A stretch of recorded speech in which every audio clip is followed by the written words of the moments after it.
So we're out here today on this 6-meter center console. We're just going to take off. We've got our adaptive trim tabs working the whole shot mode, so we're right up onto the plane.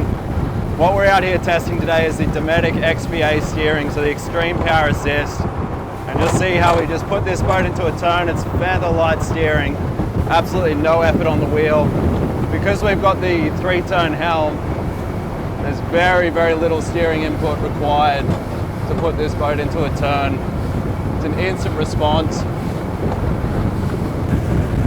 What I'm really noticing out here as well is as I turn the boat, it is just laying into these turns.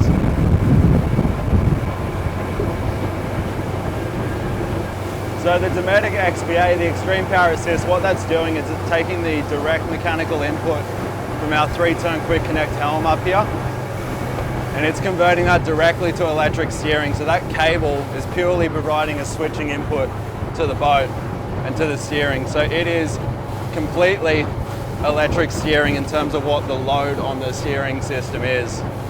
And you can really feel that at the helm. The other benefit we've got to doing this is you've got no hydraulic fluid on board, so no risk of leaks, anything like that. And you'll see here as we turn the boat,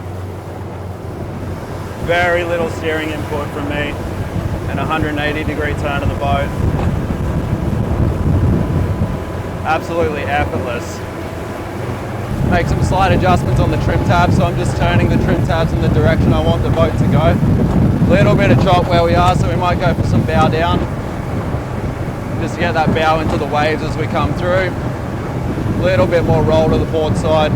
We've got incremental adjustments, so each time we adjust it, it'll click, and that's repeatable every time you use the trim tab system. I don't have to look down or count the seconds for how long I'm holding this or adjusting it for. I know that 2 clicks is going to get me in the same position every single time.